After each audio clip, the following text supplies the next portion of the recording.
What if a young mother clutching her two newborn babies is shivering in -4 degrees Fahrenheit, -20 degrees Celsius, on the freezing streets of Chicago, with no more milk, no shelter, and about to be swallowed by the deadly winter night? Would you believe that in that moment of utter despair, a luxury black Escalade pulls up beside her, the window rolls down, and the most powerful man in the city, a billionaire living in a silent mansion like a tomb because his own twin babies haven't made a single sound in 10 months since their mother's murder, utters a sentence that will change her life forever? "I can't let you and your children freeze to death out here. Get in the car, just for tonight." What happens when the poorest mother in Chicago is forced to live under the same roof as its richest, most dangerous man? Can love truly bloom from layers of pain and loss? Or will it only bring betrayal, jealousy, and endless tears? The story you're about to hear will break your heart, and then heal it in a way you'll never forget. Before we dive into this chilling and mysterious story, please remember to subscribe to the channel Alex Truths and like this video. Every subscription, like, and share from you is a huge spiritual gift and an incredibly profound source of motivation for the channel's growth, so we can continue bringing wonderful videos every day to everyone. There would be no greater joy than receiving your love and support through the comments you leave right below this video. Comments, sharing your emotions, or telling us which province or city you're living and working in while listening to this story. All right, let's continue together and immerse ourselves in this amazing, captivating story that's filled with deep emotions. Emily Carter had not slept in a real bed for 3 weeks. The Southside shelter had turned her away again that night, the woman at the desk giving her the same tired shake of the head. No room, not with 2 newborns. So Emily walked the cold October streets of Chicago, 2025, clutching 4-month-old Liam and Avery to her chest, inside the only coat she owned, a thin denim jacket that had once belonged to her late husband. The wind off Lake Michigan cut straight through it. Her arms ached, her back screamed, her stomach was a hollow knot that had forgotten what full felt like. She had fed the twins the last of the formula at 6 that evening, using water warmed in a gas station microwave. There was nothing left for tomorrow. She was 26 years old, but exhaustion had carved lines around her eyes that made strangers think she was older.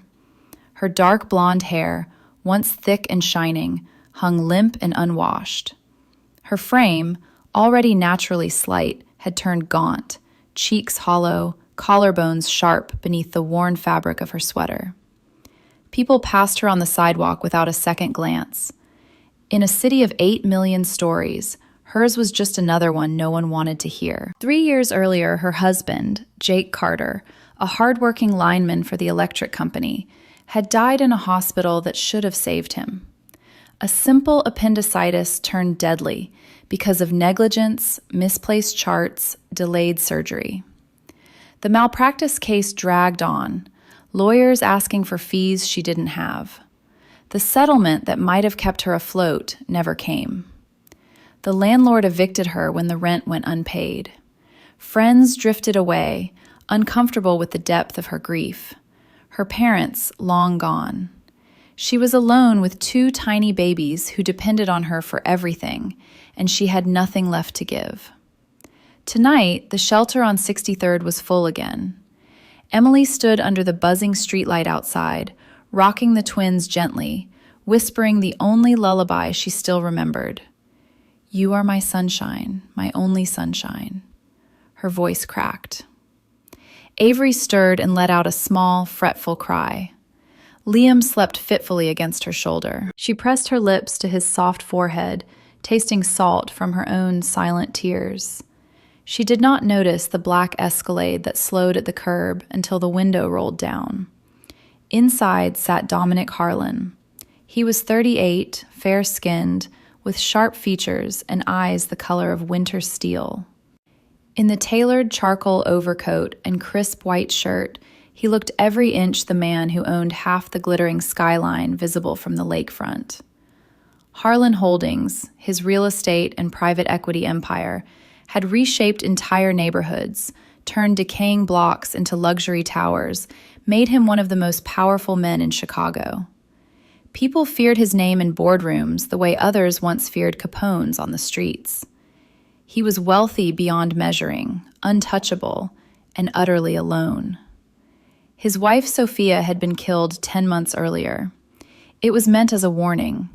A rival developer, furious over losing a $1 billion contract for the new West Loop district, hired a driver to send a message. Sophia was pushing the stroller with their newborn fraternal twins, Harper and Hudson, along the Riverwalk when the car mounted the curb. She threw herself over the stroller. The impact killed her instantly. The twins, shielded by her body, survived without a scratch, but something inside them broke. From that day forward, Harper and Hudson, now 6 months old, made no sound. No cooing, no babbling, no laughter. They did not reach for toys, did not turn toward voices, did not smile. The best pediatric psychologists in the country flew in, specialists from Boston, from California. Nothing worked. The mansion on Lakeshore Drive, with its 15 bedrooms, heated infinity pool, and panoramic views of the city, became a tomb of silence. Dominic could not bear to be in it.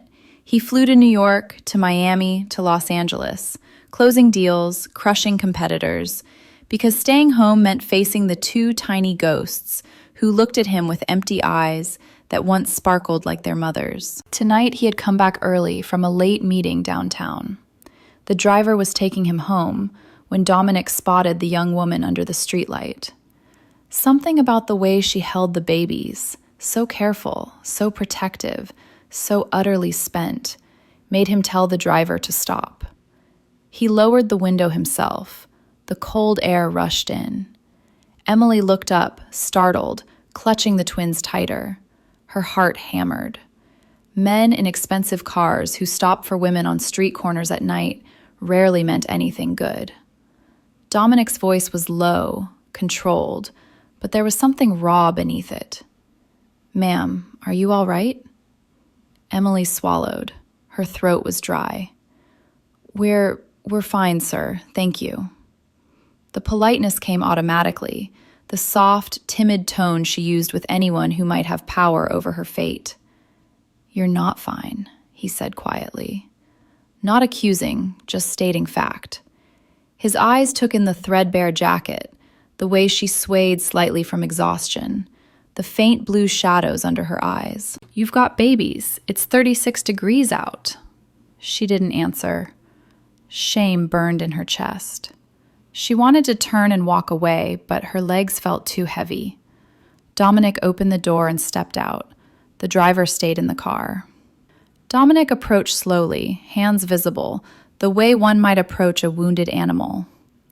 Up close, Emily could see the lines of sleeplessness around his eyes, the tension in his jaw. He was handsome in a hard, unforgiving way, tall, broad-shouldered, the kind of man who commanded rooms without raising his voice. "I'm not going to hurt you," he said. "I swear it. My name is Dominic Harlan. I live on Lakeshore Drive. I have a big house, too big, and 2 babies the same age as yours who haven't made a sound in 10 months. His voice caught just slightly. "I don't know why I stopped. I just saw you holding them the way my wife used to hold ours, before she—" He stopped. The muscle in his jaw flexed. Guilt and grief warred openly on his face for a moment before the mask slid back into place. Emily stared at him. Her mind spun. This couldn't be real. Men like him didn't stop for women like her. This had to be some cruel trick. Fear and confusion swirled together until she felt dizzy. "I can't help you if you don't let me," Dominic said softly. "But I'm asking, please. Let me get you out of the cold tonight. Just tonight. No strings." My housekeeper Gloria is there. She's 62 years old and raised 4 of her own. You'll be safe." Emily's arms trembled. Avery whimpered again. The wind whipped her hair across her face. She looked down at her babies, at their tiny red cheeks, at Liam's little fist clutching the edge of her sweater, and felt the last of her resistance crumble. She was so tired, so unbearably tired. She nodded once, barely perceptible. Dominic exhaled as though he'd been holding his breath for months. He opened the back door of the Escalade himself. The interior was warm, scented faintly with leather and cedar. Emily hesitated on the curb, then climbed in, careful not to jostle the twins. Dominic followed, sitting across from her, giving her space. As the car pulled away from the curb, Emily stared out the window at the disappearing streetlights. Her heart pounded with a mixture of terror and something she could not name. Something that felt almost like hope, and that scared her more than anything. Inside Dominic's chest, a storm raged. Guilt gnawed at him like a living thing. He had everything: money, power, a palace overlooking the lake, and his children were broken because of the world he had built. Seeing this young woman, so thin, so desperate, holding her babies with the same fierce love Sophia had shown, cracked something open inside him. For the first time in 10 months, he felt something sharper than grief. It felt dangerously like purpose. And beneath it, unacknowledged yet, a spark of something warmer, something possessive and protective, flared to life as he watched Emily cradle her sleeping twins. He didn't understand it. He only knew he could not let her disappear back into the night. The car sped north toward the glittering lights of the Gold Coast, carrying a destitute mother and her babies toward a mansion of silence, and toward a man whose frozen heart had just begun, without warning, to ache in an entirely new way. The Escalade glided north along Lakeshore Drive, the city lights blurring past the tinted windows like streaks of gold on black velvet. Emily sat rigid in the heated leather seat, Liam and Avery finally asleep against her chest, their tiny breaths warm and even. The sudden quiet inside the car felt unnatural after weeks of street noise and crying babies. She did not dare move. Every muscle in her body stayed coiled, ready to bolt if this turned out to be the mistake her instincts screamed it was. Across from her, Dominic Harlan stared out at the dark water of Lake Michigan, his reflection sharp in the glass. His hands rested on his knees, but his fingers twitched once, twice, as though fighting the urge to clench. The silence between them stretched thin and heavy. He had not lied about the house being too big. When the gate swung open and the car rolled up the private driveway, Emily's breath caught. The mansion rose like something from a dream she had never dared to have. 3 stories of pale stone, floor-to-ceiling windows glowing softly from within, manicured gardens silvered by moonlight. A heated portico sheltered the entrance. The driver opened her door before she could reach the handle. Warm air spilled out, carrying the faint scent of pine and cinnamon. Dominic stepped out first and offered his hand without looking at her directly. Emily hesitated, then took it. His grip was firm but careful, as if he understood how fragile trust felt in her world. The contact sent a jolt through her, his palm warm, calloused in places money usually erased. She pulled away quickly, clutching the twins closer. Inside, the foyer soared 2 stories high, a crystal chandelier scattering light across marble floors polished to a mirror shine. A wide staircase curved upward like something from an old movie. Emily stood frozen on the threshold, dripping melted snow onto the mat, feeling smaller and dirtier than she ever had. Her worn sneakers left faint, wet prints. She wanted to apologize for existing in this space. An older woman appeared from a side hallway, 62, silver hair pulled into a neat bun, kind eyes behind wire-rimmed glasses. Gloria Ramirez had been with the Harlan family for 15 years. She took one look at Emily's face and crossed the foyer without hesitation. "Lord have mercy, child," Gloria murmured, voice soft with a faint Texas drawl. Come in before you catch your death." She reached out and gently touched Avery's cheek. "Poor little angels, let's get you warmed up." Emily's eyes filled instantly. No one had spoken to her with simple human kindness in weeks. She tried to speak, but only a nod came out. Dominic cleared his throat. "Gloria, this is—" He paused, realizing he didn't know her name.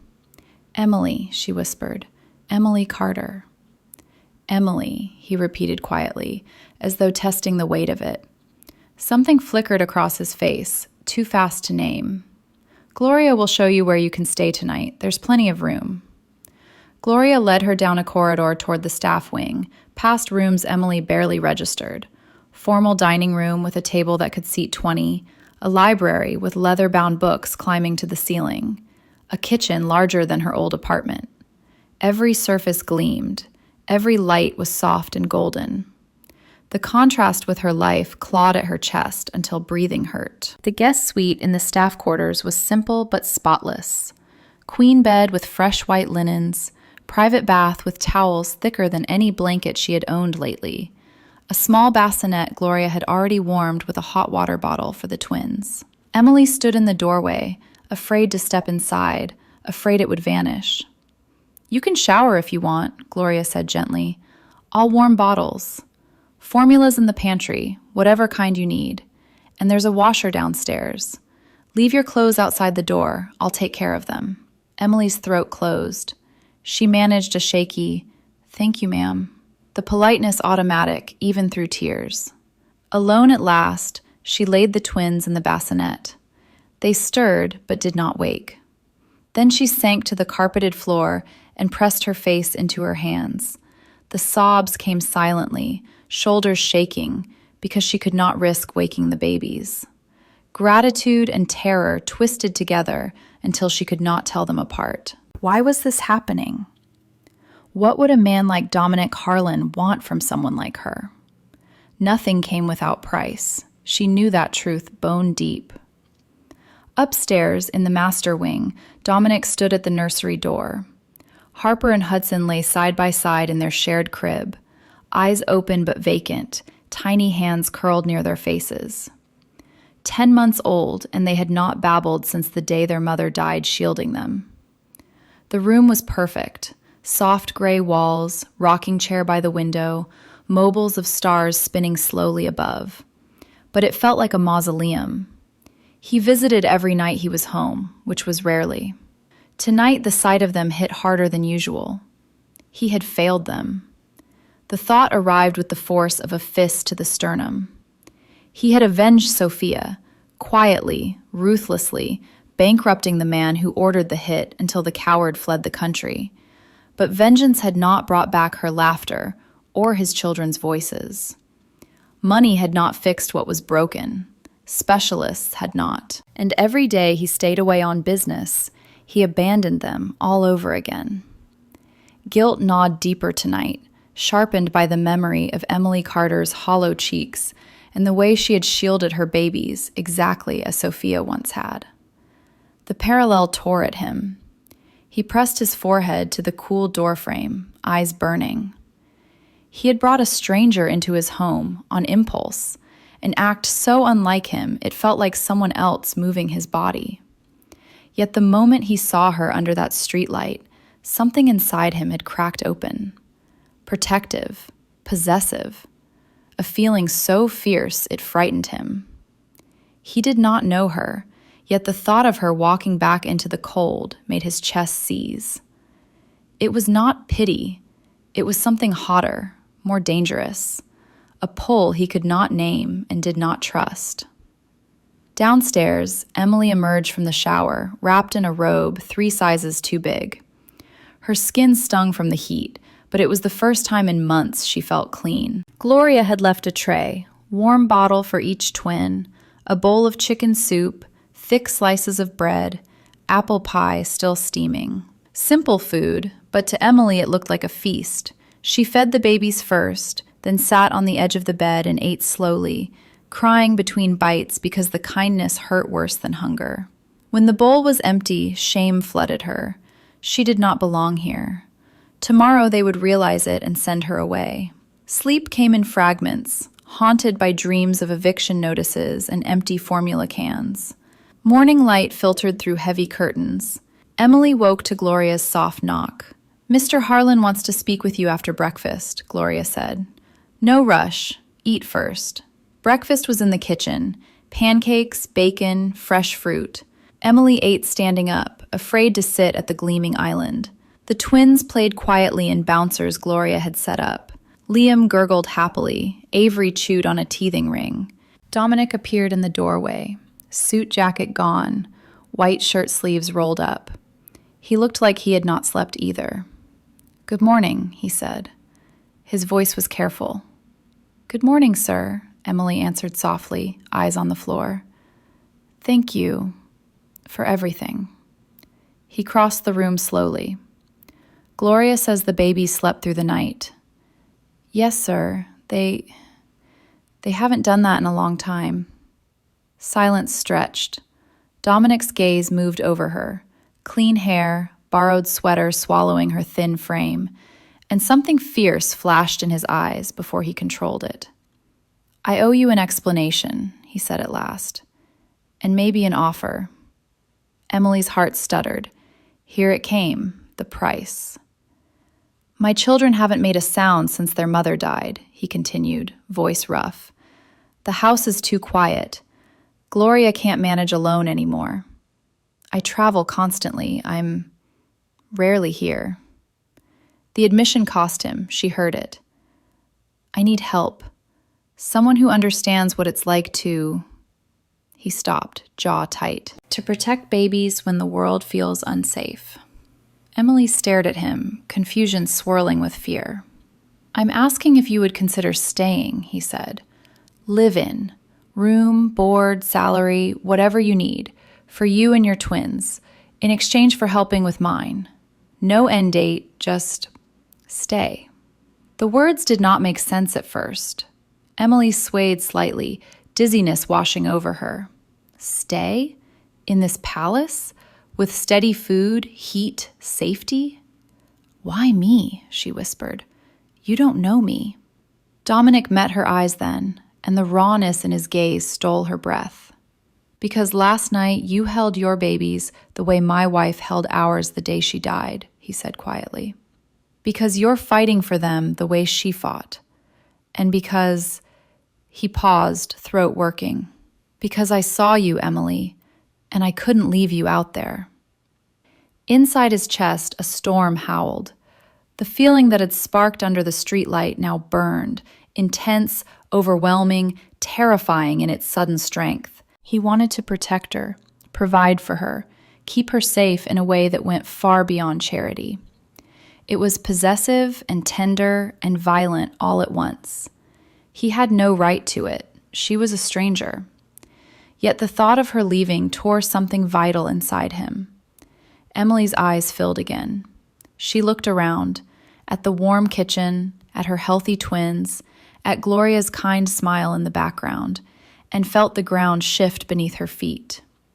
Gratitude and terror collided until she could barely stand. I don't know what to say," she managed. "Say you'll think about it," Dominic said. "One day at a time. No pressure." She nodded, tears spilling over. In that moment, two broken worlds brushed against each other. One built of ruthless power and hollow grief, the other of desperate poverty and fierce love, and something new, fragile and fierce, began to spark between them.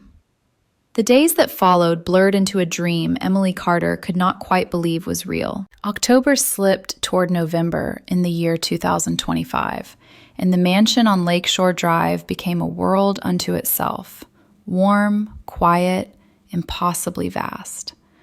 Emily woke each morning in the same guest suite, half expecting to find herself back on the street, coat pulled over the twins for warmth. Instead, sunlight filtered through heavy cream curtains onto clean sheets that smelled of lavender. The bassinet held Liam and Avery, pink-cheeked and full-bellied. Gloria left fresh clothes folded on the dresser, soft cotton sweaters, jeans that actually fit, warm socks without holes. Simple things, But to Emily, they felt like luxuries stolen from someone else's life. She moved through the house like a ghost, afraid to touch anything too firmly. She cleaned what Gloria asked her to clean, folded tiny laundry with trembling care, prepared bottles with formula that never ran out. And always, always, she sang under her breath, the old lullabies her own mother had sung. You are my sunshine, my only sunshine. The notes came soft, barely above a whisper, because raising her voice still felt like trespassing. The nursery for Harper and Hudson was on the second floor, at the end of a hallway lined with framed photographs Emily tried not to stare at. Sophia Harlan had been beautiful, dark hair, bright smile, holding the twins when they were brand new, eyes full of light. Emily felt a pang every time she passed those pictures, a mix of sorrow for the woman who should still be here and guilt for standing in her place. The twins themselves were heartbreaking. 6 months old, identical in their delicate features, but their eyes held a stillness that chilled Emily to the bone. They lay side by side in the crib, staring at the ceiling or the soft mobile of clouds turning slowly above. They did not cry for feedings. They did not reach for rattles. They accepted bottles with mechanical calm, then drifted back into silence. No coos, no gurgles, no delighted kicks. Just quiet. A quiet so deep it seemed to swallow sound. Emily's first week, she kept her distance. She changed diapers when Gloria showed her how, rocked them gently when instructed, but always with the sense she was intruding. On the 8th day, Gloria caught her in the kitchen, eyes red from silent crying. Child, Gloria said firmly, those babies need more than clean diapers. They need life around them. Your babies make noise. Let 'em. Sing louder. Talk to all 4 like they're listening. They are. So Emily tried. She brought Liam and Avery into the nursery each morning after breakfast. She laid out a big quilt on the floor, soft blues and yellows, and placed all 4 infants in a loose circle. Liam babbled constantly now, waving his fists. Avery discovered her voice in happy squeals. Their sounds filled the room like sunlight pouring through a cracked window. Emily sat cross-legged in the middle, singing, "Hush, little baby, don't say a word." Her voice grew steadier with each day. She spoke to Harper and Hudson directly, softly, the way she spoke to her own twins. "Look at your brother Harper. He's trying to roll over again. Silly boy." Or, "Avery's smiling at you, Hudson. See her pretty eyes?" At first, nothing changed. The Harlan twins stared past her, unblinking. But on the 12th day, something shifted. Emily was humming "Take Me Out to the Ball Game," a song her husband Jake used to sing off-key at Cubs games while folding tiny onesies. Liam laughed at nothing, a bright cascade of sound. Avery echoed him. And then, barely perceptible, Harper's eyes tracked the movement of Emily's hands. Not long, just a second. But it was the first time Emily had seen those eyes move toward anything living. Her heart stuttered. She froze, afraid to break the moment. Then she kept folding, kept humming, tears pricking hot and sudden. Downstairs in his study, Dominic Harlan stood at the window overlooking the lake. He had been home more than usual these past 2 weeks, canceling trips, pushing meetings to video calls. He told himself it was to monitor the new arrangement, to make sure everything ran smoothly. But the truth gnawed at him like a living thing. He could hear her. Not the words, but the faint thread of melody drifting down from the nursery. Emily's voice, soft, warm, a little husky from exhaustion, was the first human sound to fill that room in 10 months. Every time he heard it, something twisted violently inside his chest. Grief for Sophia, guilt for his absence, and something new, something fierce and protective and utterly overwhelming that centered on the young woman singing to his broken children. He had checked on her background quietly. Ryan, his vice president, had pulled the files. Widow, husband dead from medical negligence, no family, evicted. living hand to mouth with newborn twins. The details hit Dominic like blows. He saw her thin wrists, the way she flinched at sudden noises, the careful way she rationed every bite of food, as if expecting it to disappear. Poverty had carved itself into her body and soul. And yet she sang. Every day she sang, pouring what little strength she had into 4 babies, 2 of them not even hers. The feeling that had sparked the night he found her under the streetlight now raged like a fire he could not control. It was not gratitude. It was not charity. It was deeper, hotter, more dangerous. He wanted to shield her from every cold night she had ever endured. He wanted to fill her plate until she never counted bites again. He wanted, God help him, to pull her into his arms and promise the world would never touch her with cruelty again. The wanting terrified him. He was a man who crushed competitors without remorse, who built empires on calculated ruthlessness.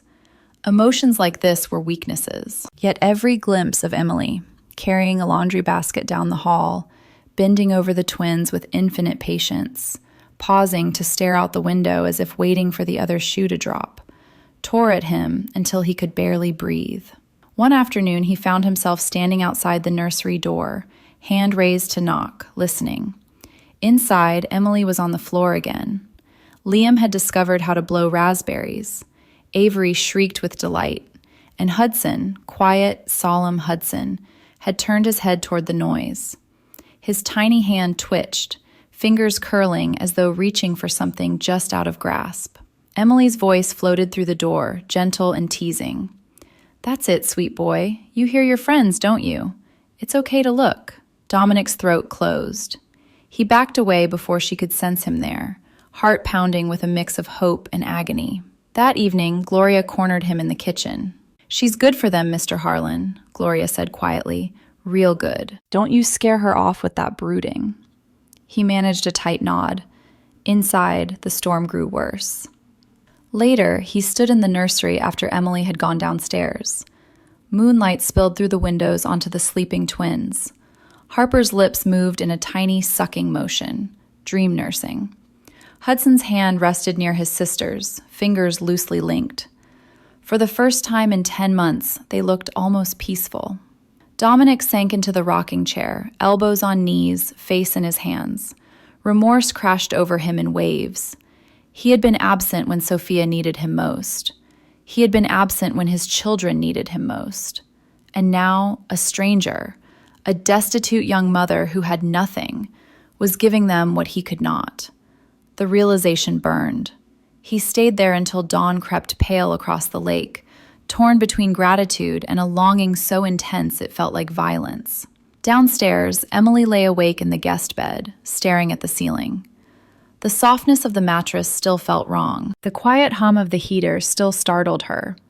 Every kindness, from Gloria's gentle instructions to the endless supply of diapers, felt borrowed, temporary. She waited for the moment Dominic would realize she was not worth keeping, that her presence was a mistake. Yet when she remembered the way Harper's eyes had followed her hands today, a fragile warmth bloomed in her chest. And when she remembered Dominic's voice, low, careful, asking her to stay, something else stirred. Confusion, fear, a curiosity she dared not name. She pressed her face into the pillow to muffle the tears. In the silence of the great house, 2 hearts beat with increasing violence, one torn by guilt and a love he did not understand, the other torn by terror and a hope she did not trust. And in the nursery above them, 4 tiny babies breathed in steady rhythm, surrounded for the first time by the gentle, persistent sound of a woman singing them toward light. 7 weeks had passed since the night Dominic Harlan found Emily Carter beneath the streetlight.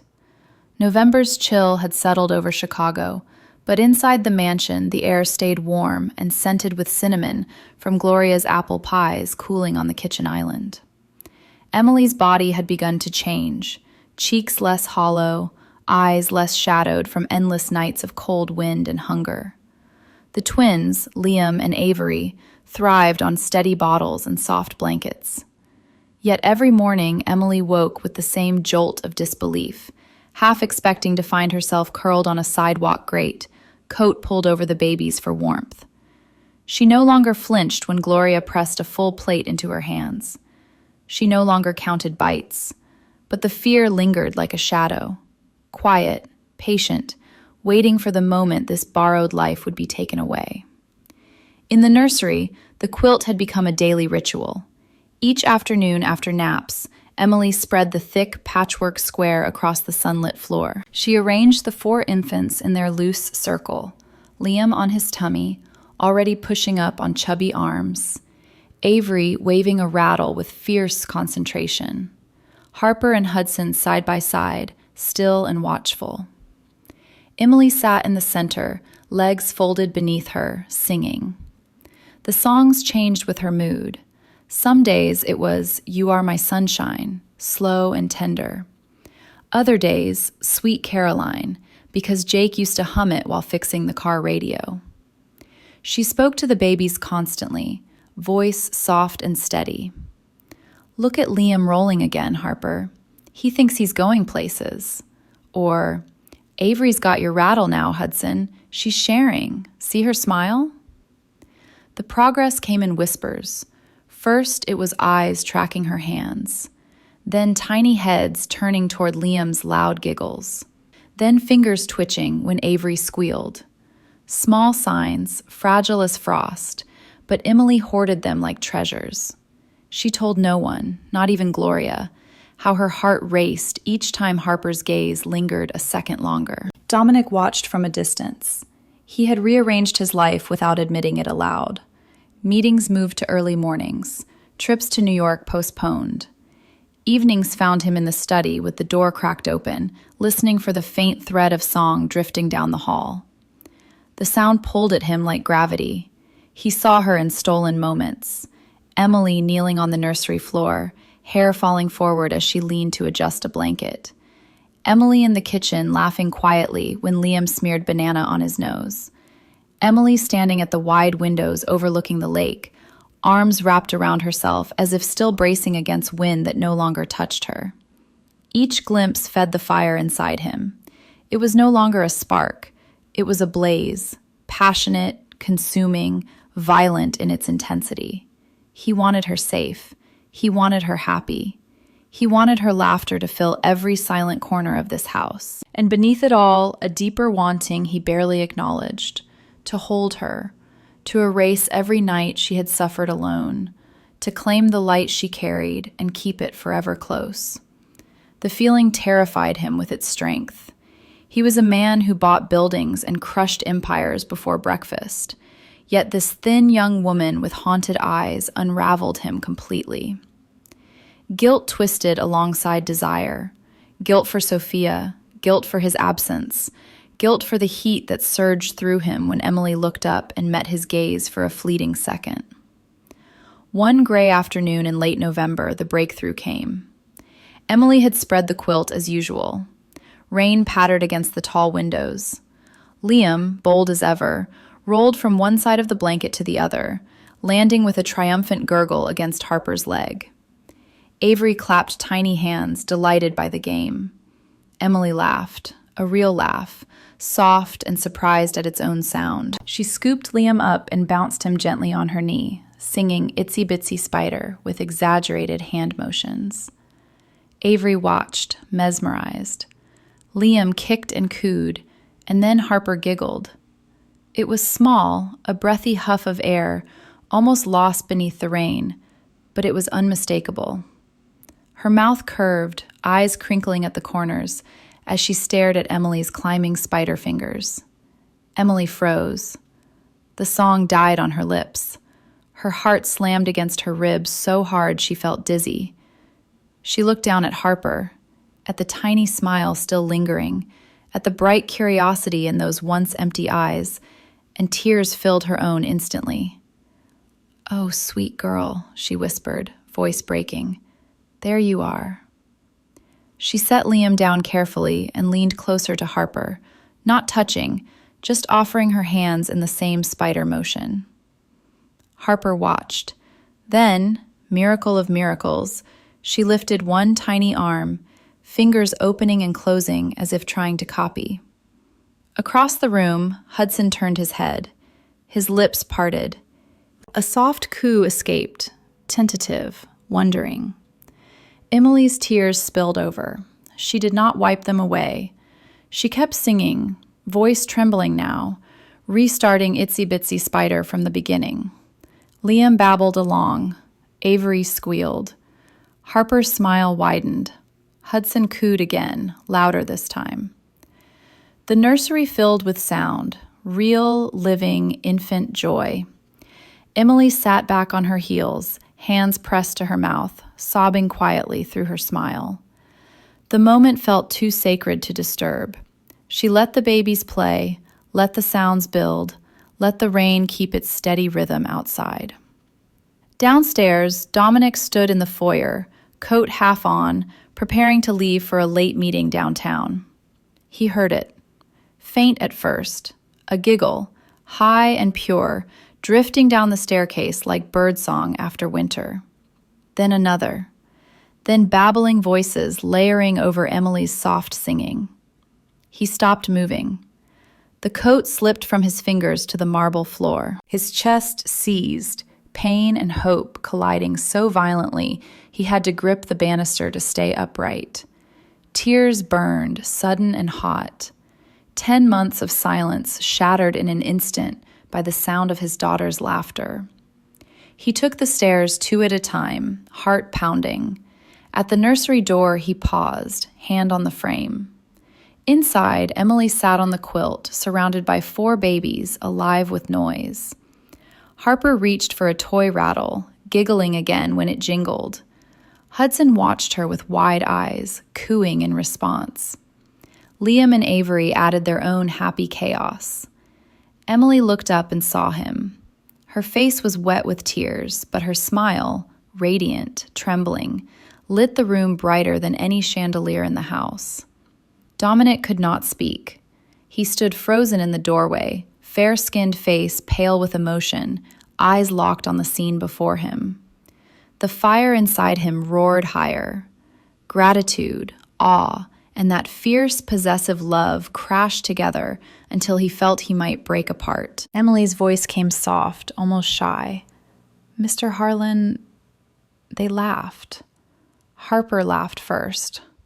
He managed a nod. His throat worked, but no words came. In that moment, watching her surrounded by his children, by the light she had brought back into their world, something inside Dominic shifted irrevocably. The wanting became need. The protectiveness became vow. The love, sudden, overwhelming, burning from the very first night, claimed him completely. He would move mountains to keep her here, to keep her safe, to keep her. Emily felt his gaze and looked away first, cheeks flushing beneath her tears. Confusion swirled with the joy. Why did he look at her like that? Like she was something precious. She was no one, a destitute mother who had owned nothing but hunger and fear for years. Yet in the quiet that followed, with baby laughter echoing around them, something passed between them, unspoken, electric, terrifying in its intensity. The silence of the house had broken, and in its place, something new and fragile and fierce began to grow. Dominic Harlan had been gone for 12 days. A sudden crisis in Miami, a rival developer trying to block the Harborfront project, had pulled him away without warning. He told himself it was necessary, that empires did not maintain themselves. But every night in the sterile hotel suite, the laughter he had heard in the nursery haunted him. Harper's giggle, Hudson's coo, Emily's soft, trembling voice weaving through it all. He cut the trip short by 3 days. The private jet landed at midnight. The Escalade waited on the tarmac. Dominic did not call ahead. He never did. Surprise kept people honest. The drive north along the dark lake was silent except for the hum of tires. His mind replayed the scene he had witnessed from the doorway. Emily on the quilt, surrounded by 4 babies, alive with joy, tears on her cheeks and light in her eyes. The memory fed the fire that had become a constant ache in his chest. He loved her. The realization had settled weeks ago, fierce and irrevocable. It was not gentle or patient. It was possessive, consuming, a violent surge that tore at him every time he pictured her thin frame or remembered the hollow desperation in her eyes that first night. He wanted to give her everything: safety, warmth, a life where fear no longer ruled her days. He wanted her beside him, in his home, in his arms. The wanting was a storm he could not control. The mansion gates opened silently. Lights glowed low on the first floor. Gloria had left the foyer lamp on for him, as always. Dominic stepped inside, coat unbuttoned, briefcase in hand. The house smelled of cinnamon and baby powder. Then he heard it, sound drifting down from the nursery. Laughter. Bright, cascading infant laughter layered over a woman's soft singing. His heart slammed against his ribs. He took the stairs slowly, each step measured, drawn by the sound like a man walking towards salvation. At the nursery door, left ajar, he stopped. Late afternoon sunlight slanted through the tall windows, laying warm gold across the room. Emily sat on the quilt, hair loose around her shoulders, wearing a simple gray sweater that swallowed her still slender frame. All 4 babies surrounded her. Liam rolled and babbled nonstop. Avery clapped at a colorful rattle. Harper, his silent Harper, sat propped against a pillow, mouth open in a wide, delighted smile as she watched Emily's hands dance through the wheels on the bus. Hudson lay on his tummy, kicking happily, cooing in response to every verse. Emily sang with gentle animation, voice warm and sure. The wheels on the bus go round and round. She made the motions bigger when Harper reached out, encouraging the tiny hand to copy. The room rang with life. Dominic's briefcase slipped from his fingers, hitting the carpet with a muffled thud. For 3 endless seconds, joy flooded him, pure, blinding relief. His children were laughing, singing, reaching. After 10 months of silence, they were alive again. Then Harper spotted him in the doorway. "Dada!" she squealed, the word clumsy but clear, arms outstretched toward Emily, not him. The joy shattered. Something dark and vicious rose in its place. Emily had done what he, father, provider, powerful beyond measure, could not. She had brought his children back with nothing but patience and lullabies. While he had been absent, closing deals, building more wealth they did not need. Shame ignited into jealousy, hot and uncontrollable. Emily turned at the sound of the briefcase. Her face lit with surprise, then softened into a shy smile. "Mr. Harlan, you're home early." The babies followed her gaze. Liam babbled. Avery waved. Harper and Hudson looked at him with bright curiosity, then turned back to Emily when she resumed the song, as if he were furniture. Dominic stepped into the room. His voice came out colder than he intended. "What is this?" Emily stilled. The singing stopped. The babies sensed the shift. Harper's smile faded. We were just playing, sir," Emily said softly, polite and timid. She gathered Avery closer instinctively. "They've been doing so well. Harper said her first word today, Mama first, then Dada when she saw your picture downstairs." The words struck like knives. Mama. Not for Sophia, not even for him, for Emily. Dominic's jaw clenched. The storm inside him roared. "You were hired to clean and help with basic care," he said, each word clipped, "not to turn my nursery into this." Emily's face paled. Confusion and hurt flickered in her eyes. "I'm sorry, sir. I thought Gloria said to bring life into the room. They've been responding." "They're my children," he cut in, voice rising despite himself. "Not yours." The room went deathly quiet. Harper whimpered. Hudson's lip trembled. Liam and Avery stared wide-eyed. Emily stood slowly, careful not to jostle the babies. Her voice stayed soft, but it shook. "I know they're yours, Mr. Harlan. I've never pretended otherwise. I only wanted to help them, like you asked me to." The sight of her standing there, thin sweater hanging loose, eyes filling with tears she tried to hide, should have stopped him. Instead, it fueled the rage. She had succeeded where he failed. His children reached for her, laughed for her, spoke for her, and he hated the helplessness it exposed in him. "You're done here," he said flatly. "Pack your things. Leave tonight." The words hung in the air like a verdict. Emily swayed as if struck. Color drained completely from her face.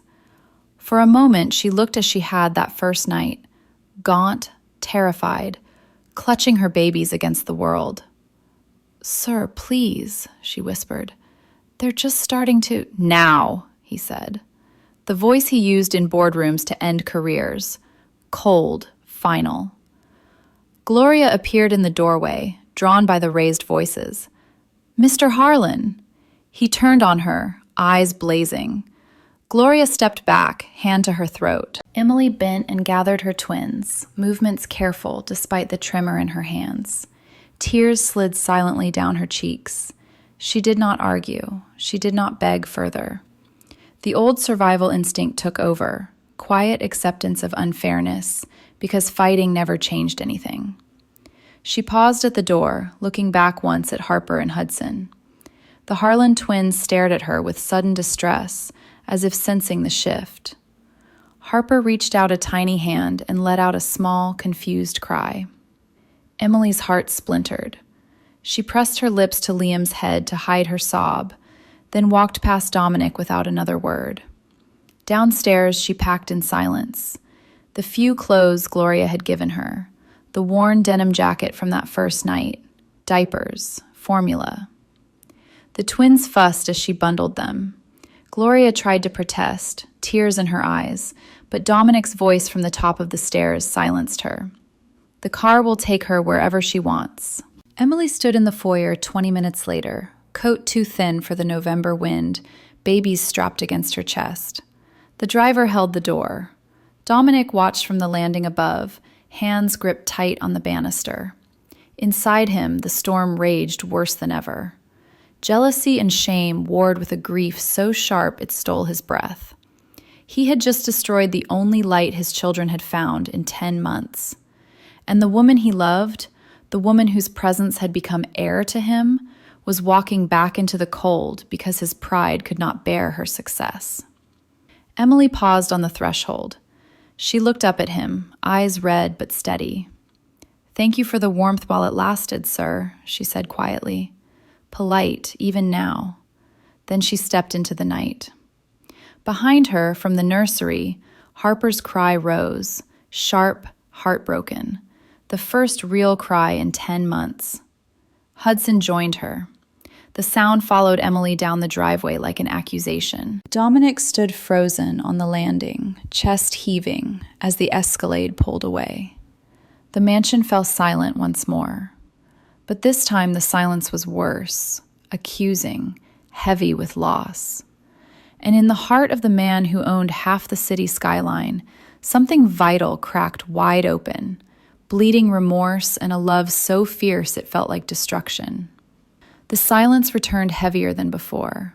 It pressed down on the mansion like a physical weight, thicker and more accusing than the 10 months that had come before Emily. Harper and Hudson no longer lay quietly staring at nothing. Now they cried, sharp, heartbroken wails that echoed through the hallways day and night. They refused bottles from Gloria. They turned their faces away when Dominic approached. When he tried to pick Harper up, she screamed as though in terror, tiny body rigid with rejection. Dominic Harlan, the man who could make boardrooms fall silent with a glance, stood helpless outside the nursery door, hand braced against the frame, listening to his children weep for the woman he had banished. 3 days had passed since Emily left. 3 days of hell. He had not slept. He had barely eaten. The empire that once consumed him now felt meaningless. Meetings were canceled. Calls went unanswered. Ryan handled everything from the office downtown, voice careful on the phone, sensing the fracture in his boss but asking no questions. Dominic wandered the house like a ghost. He stood for hours in the nursery, staring at the quilt still spread on the floor, at the scattered rattles and soft toys Emily had coaxed laughter from. He picked up the little cloth book of nursery rhymes she had read from, thumb tracing the worn cover. The scent of her, clean cotton and faint lavender from the mansion's soap, lingered on the pages. It tore at him until his chest ached. Guilt was no longer a gnaw.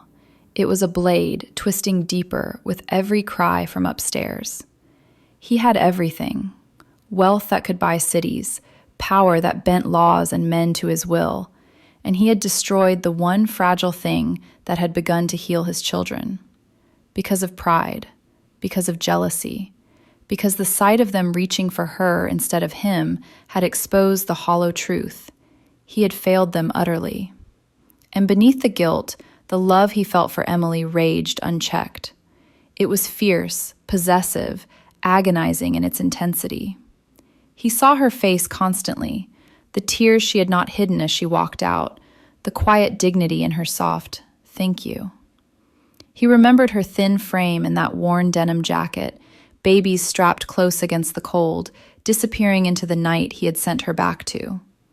The thought of her out there again, hungry, cold, alone, clawed at him until he could barely breathe. On the fourth morning, Gloria found him in the kitchen at dawn, unshaven, shirt wrinkled, staring into a cup of coffee gone cold.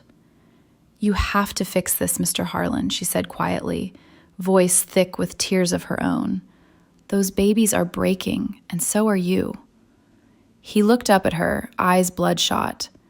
"I don't know how." "Find her," Gloria said. "Bring her back. Beg if you have to." Dominic nodded once. The decision settled over him like fate. He called Ryan. "Find Emily Carter," he said, voice rough. "Everything you can. Now." Ryan worked fast. By evening, he sat across from Dominic in the study, files spread on the mahogany desk. "She's back on the south side," Ryan said carefully. "Small apartment in a building we redeveloped 3 years ago. 1 room, shared bathroom down the hall. Heat's spotty. She's taken 2 jobs, early shift at a corner diner, night cleaning offices downtown. Walking distance so she doesn't have to pay for buses. The twins are with a neighbor during shifts, an older woman who watches them for whatever Emily can spare." Dominic's jaw tightened with every word. Ryan hesitated, then slid a thicker file forward. "There's more. Her husband, Jake Carter, died 3 years ago. Routine surgery gone wrong at St. Mary's Mercy Hospital on 63rd. Malpractice. The place was a mess. Falsified records, delayed treatments, kickbacks to administrators. The scandal broke right after we bought the block for the new mixed-use towers. Hospital closed, staff scattered, investigations started. A lot of families finally got answers because the sale forced everything into the open." Dominic went still. Ryan met his eyes. "Emily never knew it was us, but our project exposed the corruption that killed her husband. In a way, we gave her justice without her ever realizing." The room fell silent except for the distant, heartbroken cry of Harper upstairs. Dominic closed his eyes. The blade twisted deeper. Fate. He had taken from her world, redeveloped her neighborhood, closed the hospital, and unknowingly avenged her loss. Then he had pulled her from the street, given her warmth, watched her heal his children, only to throw her back into the cold because his own heart could not bear her light shining brighter than his. Remorse crashed over him in waves so violent he gripped the desk to stay upright. "I need to see her," he said at last, voice raw. Ryan nodded. "She finishes the night shift at midnight, office building on Wabash." Dominic was there at 11:45. He parked the Escalade across the street, engine off, watching the glass doors. The November wind whipped down the canyon of buildings. At 12:05, Emily emerged. She looked exactly as she had the night he found her. Thin denim jacket, babies strapped to her chest under it, hair tucked into a tired ponytail. But worse, cheeks hollow again, shoulders bowed with exhaustion. She moved slowly, each step careful against the fatigue. Dominic's heart seized. He stepped out of the car. "Emily!" She froze on the sidewalk, eyes wide with shock. For a moment she swayed, dizziness washing over her at the sight of him. Tall, immaculate overcoat, face drawn with something she could not name. "Mr. Harlan," she whispered, voice soft and timid. She clutched the twins closer, instinctive protection. He approached slowly, hands visible. "I'm not here to hurt you, I swear it." She didn't move. Fear and confusion warred in her eyes. "I was wrong," he said, voice breaking on the words. "I was cruel and selfish and wrong. The things I said, I can't take them back, but I'm here to beg you to come home." Emily stared, breath coming shallow. The word home hit like a blow. "The babies," he continued, throat working. "Harper and Hudson, they've gone quiet again. They cry for you. They won't let me near them. The house it's dying without you." Tears filled her eyes. She shook her head slightly, dazed. "I know I don't deserve it," he said. "I know I hurt you, but please, come back for them, for the twins. Whatever you need, anything, I'll give it." Silence stretched, broken only by the wind.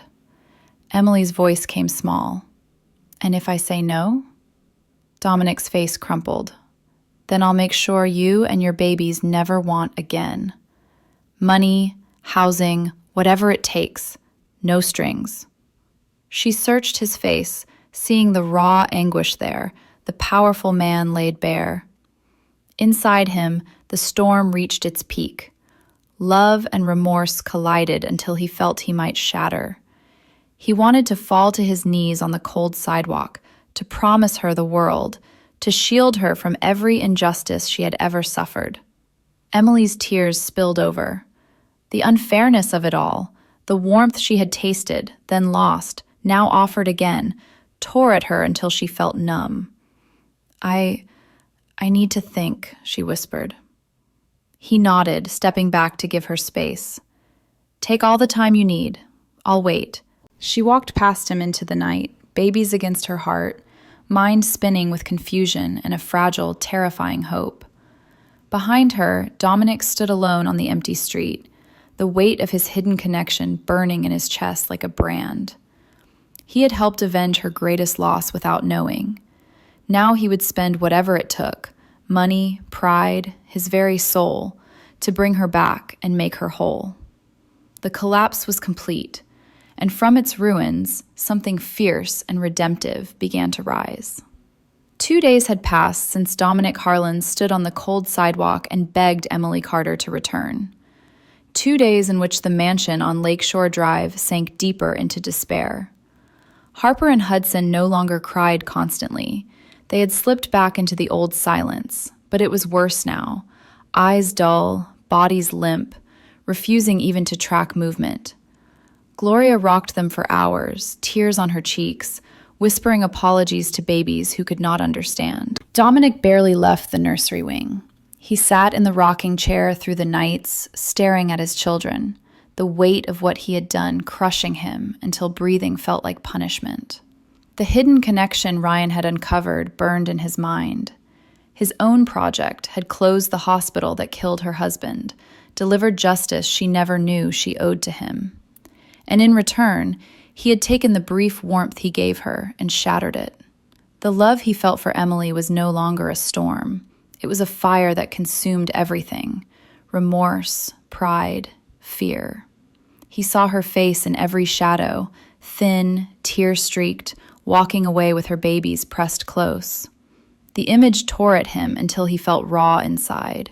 He would give anything to undo it. On the third evening, he drove to the south side himself.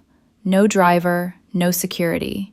just the Escalade cutting through the darkening streets. He parked outside the rundown building Ryan had described, peeling paint, flickering hallway light, the smell of old grease and damp concrete.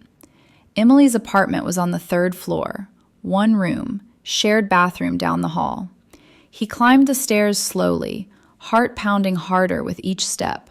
At her door, he paused, hand raised, then knocked. 3 quiet taps. Inside, Emily froze. She had just settled the twins in their second-hand portable crib, the only furniture besides a sagging mattress on the floor. She was counting coins on the tiny table. Enough for formula tomorrow, maybe. The knock made her jump, fear spiking sharp. Through the thin door.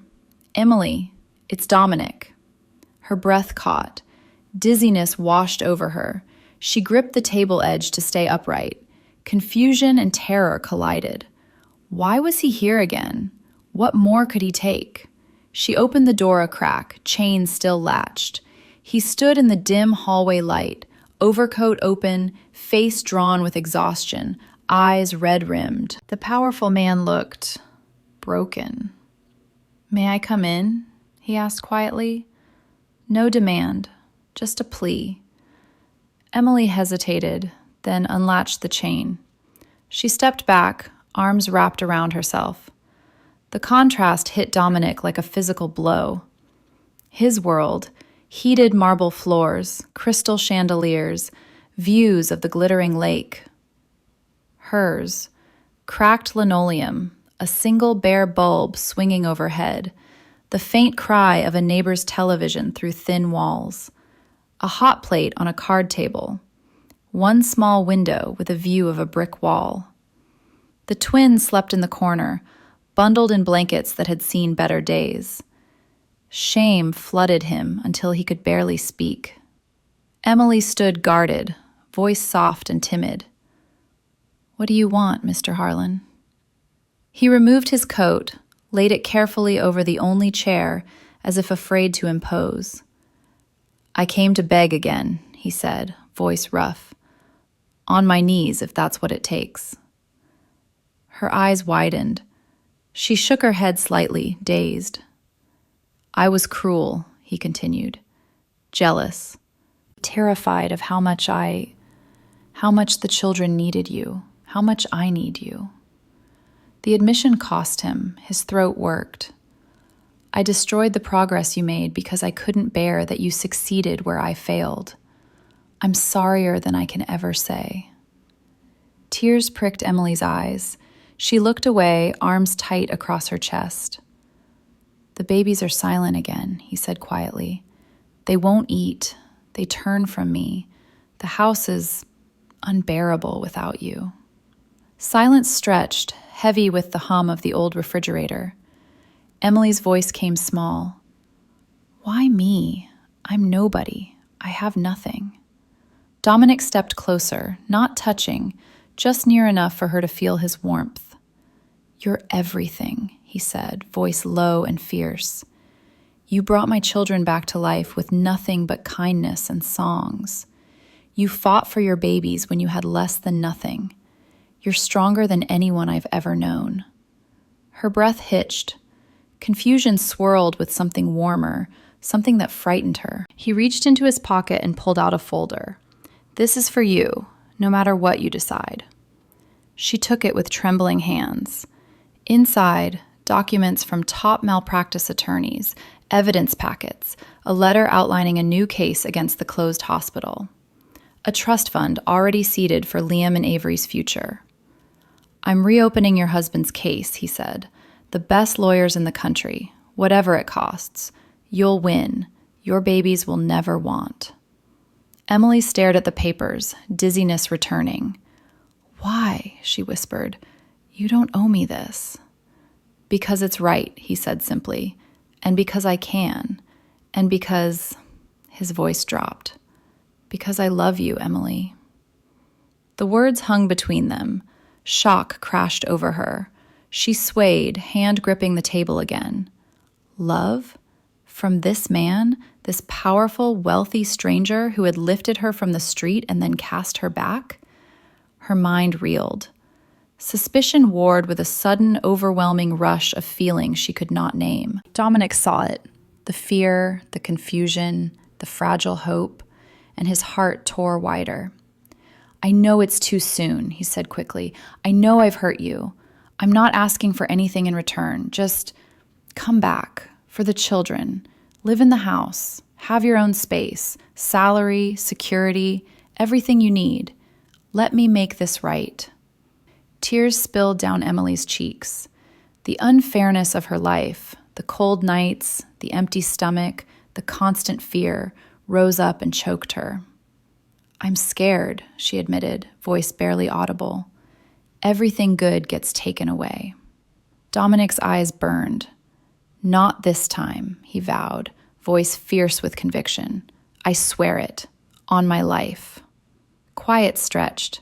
The twins stirred in their sleep, a soft coo escaping Liam. Emily looked at the folder, then at Dominic, at the raw pleading in his eyes. "I'll come back," she said at last, soft and trembling. "But only if things change. Really change." "Anything," he said instantly. "You have to be there," she said, voice gaining strength. "Every day. Breakfast with the babies, bedtime stories, no more weeks away. They don't need more money or bigger houses. They need their father. And if you can't give them that..." She stopped, throat tight. "Then nothing else matters." Dominic felt the condition like a lifeline thrown into deep water. He nodded. "I'll be there," he said. "Every day. I'll move heaven and earth to prove it." Emily searched his face, seeing the truth there, the remorse, the love, the willingness to change. Inside her, fear and hope collided until she felt she might break. From the depths of poverty to this, to a powerful man offering protection, justice, a home. It was too much, too sudden. Yet the thought of Harper and Hudson silent again tore at her worse than any fear. She nodded once. Dominic exhaled as though he had been holding his breath for weeks. He wanted to reach for her, to pull her close and promise the world, but he held back, giving her space. In the quiet of the tiny apartment, with the twins sleeping softly and the city humming outside, two wounded hearts took the first fragile step toward healing. The plea had been answered. But the hardest part, the real change, was only beginning. Emily Carter returned to the mansion on a gray morning in early December, the twins bundled against her in the same thin denim jacket. The gates opened as the Escalade approached, and the driveway curved toward the familiar stone facade. Everything looked the same, imposing, perfect, untouched by the chaos inside her heart. Yet everything felt different. She stepped out of the car with legs that trembled, clutching Liam and Avery close, eyes scanning the portico as if expecting it all to vanish. Gloria waited at the door, tears already shining. She hugged Emily carefully around the babies, whispering, "Welcome home, child." Home. The word lodged in Emily's throat like a stone. Dominic stood just inside the foyer, hands at his sides, face drawn with a restraint that cost him visibly. He did not approach. He only nodded once, eyes drinking her in. Thin frame, tired eyes, the protective way she held her children. "Thank you for coming back," he said quietly. Emily managed a small nod. "For the babies," she whispered, voice soft and guarded. He understood. He stepped aside to let her pass. The nursery had not changed. The quilt waited on the floor. The mobiles turned slowly. But Harper and Hudson lay still in their crib, eyes open but vacant, the silence thicker than before. Emily's heart cracked. She set Liam and Avery in their playpen, new, sturdy, a quiet gift from Gloria, and approached the crib. Her hands shook as she lifted Harper first, cradling the little girl against her chest. "I'm here, sweet angel," she murmured. "I'm sorry I left." Harper did not respond at first. Then, slowly, her tiny hand curled against Emily's sweater. A single shaky coo escaped. Tears filled Emily's eyes. She sat on the quilt with Harper in her lap, Hudson beside her, and began to sing, "You Are My Sunshine," voice trembling but steady. Liam and Avery added their happy noises. Slowly, painfully, the Harlan twins began to turn toward the sound. Dominic watched from the doorway, unseen. The sight of her, back where she belonged, light returning to his children's faces, tore at him with gratitude and love so intense it felt like violence. He had kept his promise so far. No trips, meetings handled by Ryan, mornings and evenings at home. But every moment near her tested his restraint. He wanted to hold her, to promise forever, to erase every cold night she had known. Instead, he gave her space. The rebuilding came in small, fragile steps. Mornings, Dominic at the breakfast table with coffee, watching Emily feed the 4 babies in high chairs Gloria had lined up.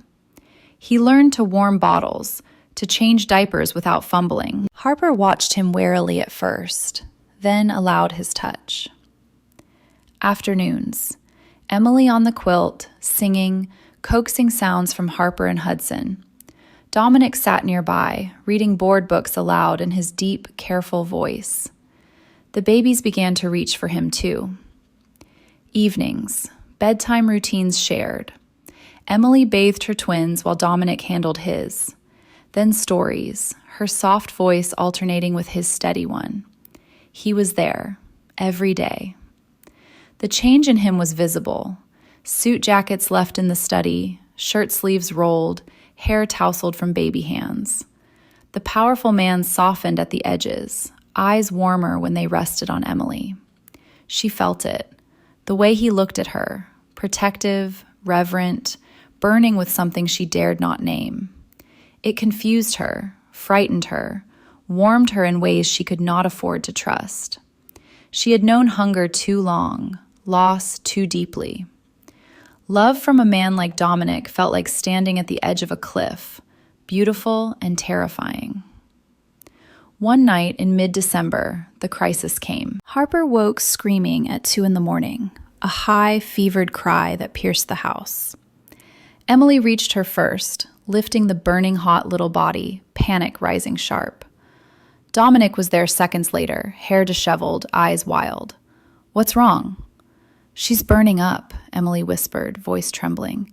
"Feels like 104, maybe more." He touched Harper's forehead and went pale. "Hospital, now." He scooped Hudson from the crib while Emily grabbed Liam and Avery. Gloria met them in the hall, wrapping blankets around the other babies. The drive to Children's Memorial was a blur. Dominic behind the wheel of the Escalade, one hand on the steering wheel, the other reaching back to grip Emily's knee in silent reassurance. She sat in the back with Harper in her lap, singing softly through tears to keep the baby calm. The twins wailed in sympathy. In the emergency room waiting area, under harsh fluorescent lights, Dominic paced like a caged animal. Doctors took Harper immediately. Tests, IV fluids, worried murmurs about possible infection. Emily sat on a plastic chair, Liam and Avery finally asleep against her, Hudson in Dominic's arms. Exhaustion and fear numbed her until she felt nothing but the hot weight of tears. Dominic stopped pacing and sat beside her. He reached for her hand, slowly, giving her time to pull away. She didn't. His fingers closed around hers, warm and strong. "I'm here," he said quietly. "We're here. She's going to be all right." Emily turned to him, eyes searching his face. In the stark light, she saw everything, the remorse still lingering, the fierce protectiveness, the love he no longer hid. Something inside her cracked open. Tears spilled silently. She leaned, barely perceptible, into his shoulder. Dominic's arm came around her carefully, pulling her close without disturbing the sleeping babies. He pressed his lips to her hair, breathing her in, heart pounding with fear for Harper and overwhelming gratitude that Emily was beside him. Hours later, the doctor returned. "Viral infection, serious but treatable, fluids and monitoring. She'll recover." Relief crashed over them. In the private room they were given, Dominic's quiet influence ensuring the best care, Harper slept fitfully with an IV, color returning to her cheeks. Emily sat by the crib, hand on Harper's tiny one. Dominic brought coffee, blankets, whatever they needed. He did not leave. As dawn crept pale through the window, Emily looked up at him, standing watch, exhausted but unyielding. "Thank you," she whispered. He knelt beside her chair, eyes level with hers. "I'd give everything I have to keep you all safe," he said, voice rough with emotion. "Everything." The words hung between them. Emily's heart raced, fear, wonder, the first fragile stirrings of trust. In the quiet room, with 4 babies breathing steadily and the city waking outside, the slow rebuilding took a deeper turn. The crisis had bound them, and in its aftermath, the love that had burned in Dominic from the beginning began, slowly, fiercely, to warm the guarded places in Emily's heart as well. 6 months had passed since Emily Carter walked back through the doors of the mansion on Lakeshore Drive. Spring had come early to Chicago in the year 2025, soft green budding along the lakefront, warm breezes carrying the promise of summer. The house, once heavy with silence, now rang with the constant music of 4 babies discovering the world. Harper and Hudson, now 13 months old, crawled with determined speed across the sunlit nursery floor, chasing brightly colored balls, babbling nonstop. Liam and Avery, 2 months older, led the charge, pulling themselves up on furniture and taking wobbly first steps. Laughter echoed from morning until night. Emily moved through the days with a steadiness she had never known. Her body had filled out, cheeks rounded, eyes bright, the sharp edges of hunger softened by steady meals and rest. She wore simple dresses now, soft cottons in pale blues and greens that Gloria insisted on buying. The twins thrived under her care, all 4 of them calling her Mama in their baby voices, the sound both joy and quiet ache. She no longer flinched at the mansion's luxuries. She sat at the long dining table without hesitation, helped Gloria bake apple pies in the vast kitchen, walked the gardens overlooking the lake as if they belonged to her too. Yet, deep inside, a guarded place remained, waiting for the unfairness that had ruled her life to strike again. Dominic Harlan had kept his promise. He was there. Every morning he appeared for breakfast, shirt sleeves rolled, tie abandoned, helping feed the babies, wiping chins, laughing when Harper smeared oatmeal on his expensive watch. Afternoons found him on the nursery floor, building block towers for the children to knock down. Evenings he read bedtime stories, deep voice, gentle, as he turned pages of Goodnight Moon or The Very Hungry Caterpillar. Ryan handled the empire now. Deals closed from the home office, trips taken only when absolutely necessary, and never longer than a day. The wealth still grew, but Dominic's world had shrunk to the walls of this house and the people in it. The change in him was profound. The ruthless edge that once defined him had softened into something fiercer, protective, devoted, unwavering. He looked at Emily with eyes that held no secrets now. Love, open and burning, tempered by the remorse that still visited him in quiet moments. He had not touched her beyond a careful hand on her shoulder or a steadying arm when she carried too many babies. He waited, giving her time, though the wanting tore at him daily. One warm afternoon in May, the news came. Dominic entered the sunroom where Emily sat folding tiny laundry, babies playing at her feet. He held an envelope, thick, official, from the law firm he had hired. "It's over," he said quietly. Emily looked up, heart stuttering. "The case?" He nodded. "Full settlement. Malpractice admitted. Compensation. Substantial. A trust for Liam and Avery. College, whatever they need. And for you, enough that you'll never worry again." She took the papers with trembling hands.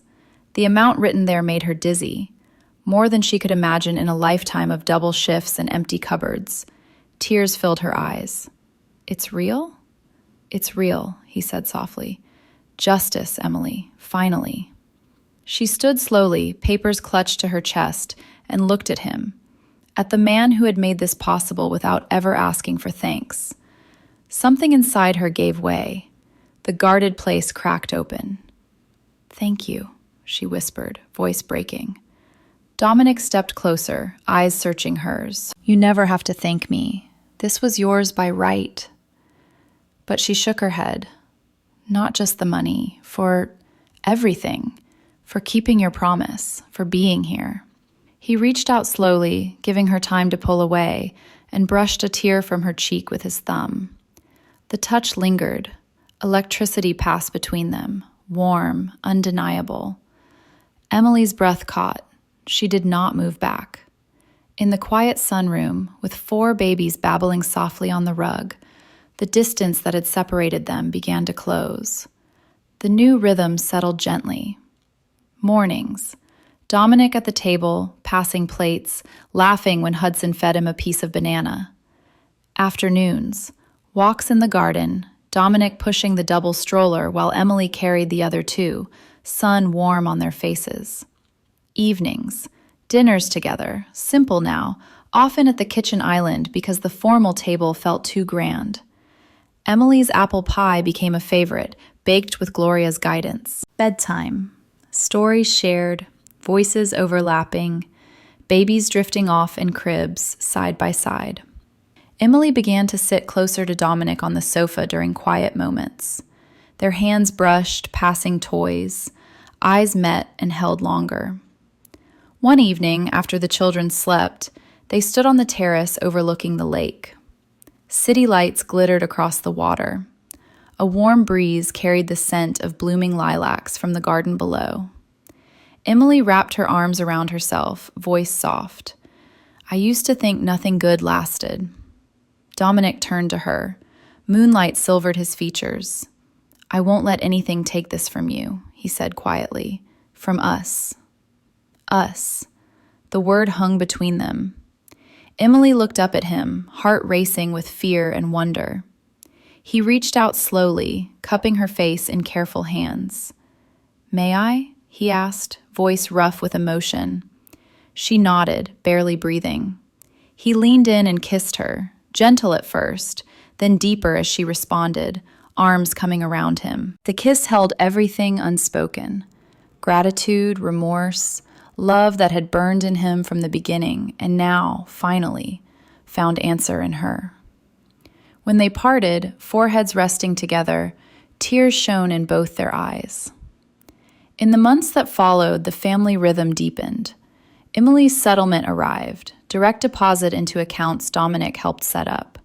She paid off imaginary debts, set aside for the twins' future, then quietly began small kindnesses.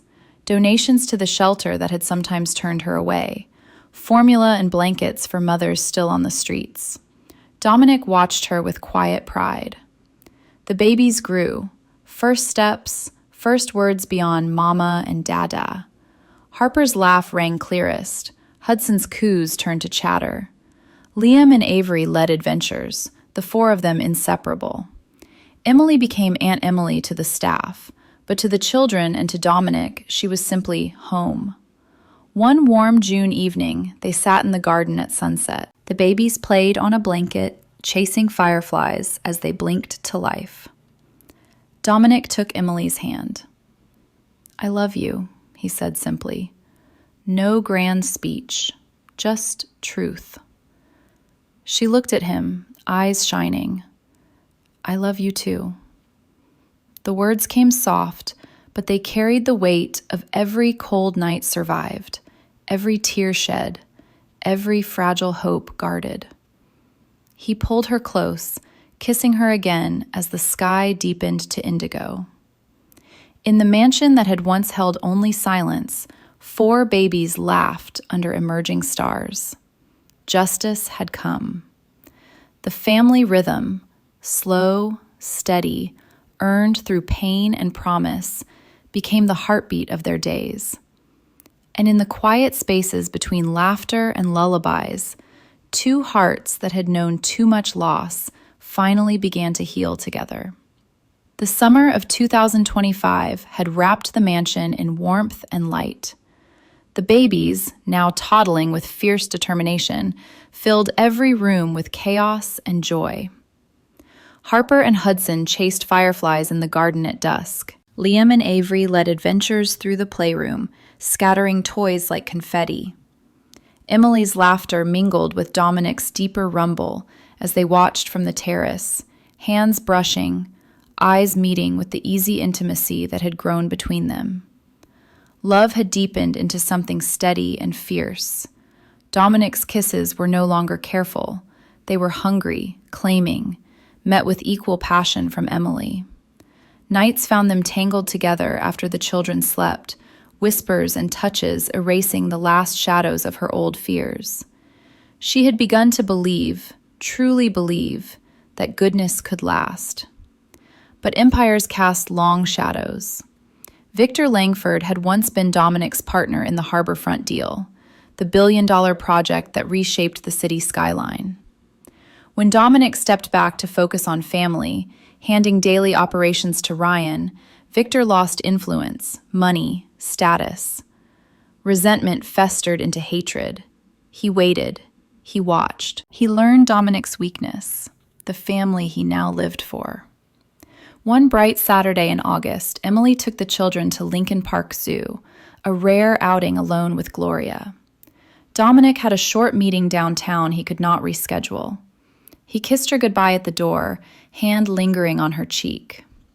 "Be safe," he said, the words automatic but weighted. She smiled. "We'll be home for dinner." The zoo was crowded with families. The babies squealed at the monkeys, pointed at the giraffes. Emily pushed the double stroller, Gloria beside her with the other two in a wagon. Laughter rang bright. They did not see the men watching from the shadows. It happened near the lion exhibit. A sudden push from the crowd. A van door sliding open. Hands grabbing. Fast. Professional. Emily screamed once before a cloth pressed over her mouth.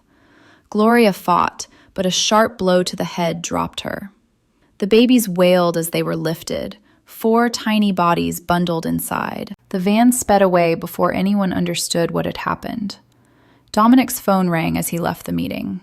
"Unknown number." He answered. A distorted voice. "Harlan, you took everything from me. Now I take everything from you." A video link followed. Dominic opened it with hands that began to shake.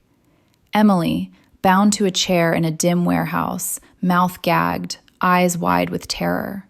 The 4 babies in portable cribs nearby, crying, reaching for her.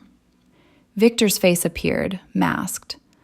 "Sign over your remaining controlling shares in Harlan Holdings," the voice demanded. "Transfer by midnight, or they don't come home." The call ended. Dominic stood frozen in the downtown sidewalk crowd, city noise roaring in his ears. For the first time in his life, power meant nothing. Fear, raw, animal, clawed at his chest. Images flashed. Emily, cold on the street the night he found her, now cold and terrified again because of him.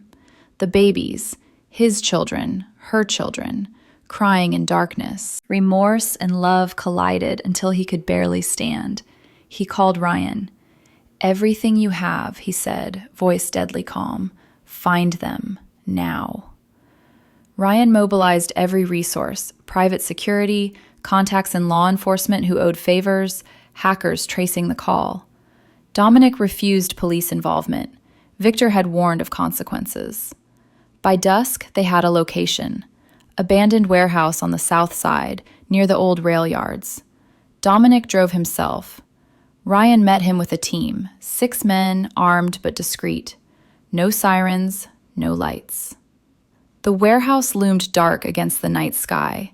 Faint crying drifted from inside, infant voices that tore at Dominic's heart like knives. They moved in silence. Dominic led. He took a bullet graze to the shoulder, storming the side door, pain sharp but ignored. Inside, Victor's hired men, 4 of them, caught off guard. The confrontation was swift, controlled, disarms, restraints, no lives taken. Victor himself stood near Emily, knife in hand, eyes wild. Dominic faced him across the dim space. "You'll never touch them again," Dominic said, voice low and lethal. Victor lunged. Dominic sidestepped, disarming him with brutal efficiency. Victor hit the ground hard, groaning. Dominic did not look at him again. He ran to Emily. She was shaking, eyes huge with fear and relief. He cut the ropes himself, hands trembling now that the danger had passed. The moment she was free, she threw herself into his arms, sobbing against his chest. He held her tight, blood from his shoulder wound seeping through his shirt, uncaring. "I've got you," he whispered fiercely. "I've got you all." The baby's cries grew frantic. Dominic released Emily only long enough for her to reach them. She gathered Harper and Hudson first, kissing tear-streaked faces, then Liam and Avery. Dominic lifted the cribs, carrying two at once despite the fire in his shoulder. Outside, sirens approached. Ryan had called them once the family was secure. In the ambulance, under bright lights, Emily clung to Dominic's hand. He looked at her, face bruised, eyes haunted but alive, and felt the love surge so violently it stole his breath. "I almost lost you," he said, voice breaking. She touched his bloodied shoulder, tears falling. "You came for us." "Always," he vowed. "Always." At the hospital, injuries were treated. Dominic's graze stitched, Emily's bruises tended, the babies checked and pronounced unharmed but shaken. Gloria arrived, face pale, guilt heavy for having been knocked unconscious. Through the long night, Dominic never left Emily's side. When the children finally slept in the private room, he pulled her into his arms again. "I'm sorry," he whispered against her hair. "This life, my past, it touched you. I swear I'll protect you better." Emily looked up at him, eyes fierce through tears. "You saved us," she said. "You bled for us." And he kissed her then, deep, desperate, pouring every ounce of love and remorse into it. In the quiet aftermath, with 4 babies breathing steadily and the city dawn creeping pale outside, the betrayal that had nearly destroyed them became the fire that forged them unbreakable. Victor was arrested, shares remained Dominic's, but more importantly, the family closed ranks tighter than ever. And in Dominic's heart, the love for Emily, passionate from the first night, now tested and proven, burned brighter than any empire he had ever built. The kidnapping became the forge that tempered their love into something unbreakable. In the weeks that followed, while Dominic's shoulder healed and Emily's bruises faded, the walls that had lingered between them crumbled completely. Fear had stripped them bare, and what remained was raw, honest, and fierce. Nights were no longer careful. After the children slept, monitored by Gloria and the new security system Dominic installed, the two of them found each other in the quiet master suite overlooking the lake. Kisses that began soft turned desperate, hands seeking to reassure that the other was truly there, alive, safe. Emily's touch traced the bandage on his shoulder with trembling reverence. Dominic's fingers memorized every curve he had once only dreamed of holding. Their love erupted, passionate, intense, explosive. Arguments flared in the kitchen over small things, too much salt in the soup, a forgotten doctor appointment, and ended with Dominic pressing her against the counter, mouths claiming, breaths mingling, forgiveness found in touch. Whispers in the dark carried promises neither had dared speak before. Forever, always, no matter what. Emily, who had once counted every bite of food, now laughed freely when Dominic carried her to the terrace at midnight, wrapping her in his arms under the stars. The woman who had walked cold streets with babies strapped close now walked sunlit gardens hand in hand with the man who had become her world. The children felt the change. 4 toddlers sensed the safety, the joy, and bloomed brighter. Harper's laughter rang clearest across the lawn. Hudson's quiet coos turned to full sentences. Liam and Avery led games that included everyone. They called Dominic Daddy without hesitation, Emily Mama with easy love. On the 4th of July, the family gathered on their private pier over Lake Michigan. Fireworks burst overhead, red, white, blue, gold, reflecting on the water like fallen stars. The children sat wide-eyed on blankets, oohing and awing. Gloria snapped photos from the shore. Dominic knelt in front of Emily, the ring in his hand, simple but perfect. A diamond flanked by Sophia's old sunflower locket, now reset as a promise that both women would always be honored. "Marry me," he said, voice rough with emotion. "Be my wife. Let me love you and our children every day for the rest of my life." Tears streamed down Emily's face. She nodded before words came. "Yes," she whispered. "Yes." He slipped the ring on her finger, then pulled her into a kiss that tasted of salt and fireworks and forever. They married quietly in September, a small ceremony in the garden, only Gloria, Ryan, and the children present. Emily wore a simple white dress, Dominic a linen shirt and slacks. The toddlers scattered sunflower petals down the aisle. Vows were spoken under the same tree where they had once planted seeds together. Life settled into a rhythm richer than either had imagined. Dominic still guided the company from home, but his true empire was the laughter filling the halls.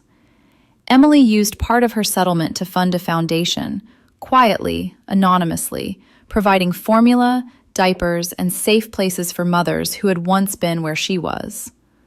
One autumn evening, they gathered in the backyard at sunset. The children, now steady on their feet, helped plant new sunflower seeds in the rich earth. Emily knelt beside them, hands in soil, guiding tiny fingers. Dominic watched, heart so full it ached. A purple butterfly landed on Emily's wedding ring, wings shimmering in the fading light. The children gasped in delight.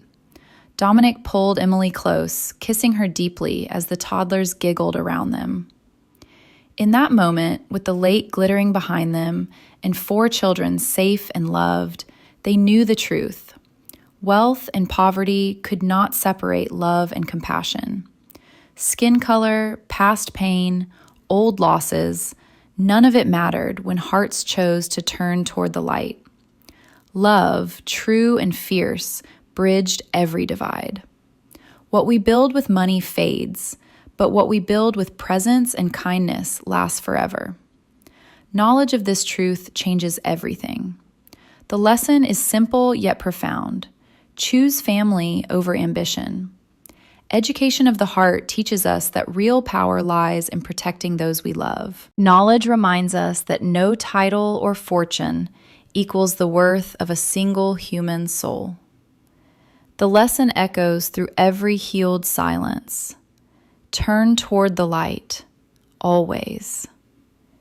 Education shows us that compassion, freely given, returns multiplied. Knowledge whispers that second chances are real.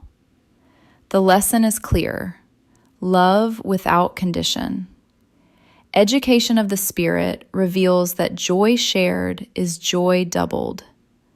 Knowledge assures us that even the deepest wounds can mend when tended with patience.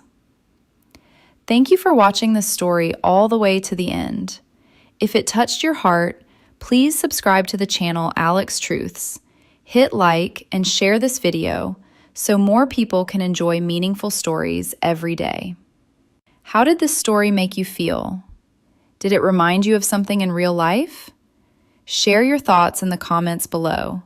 We always want to hear what's deep in your heart.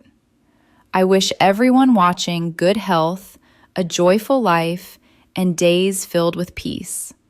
Goodbye, and see you in the next video. Disclaimer: all stories on this channel are fictional and created solely for entertainment purposes. Any resemblance to real people, events, or places is purely coincidental.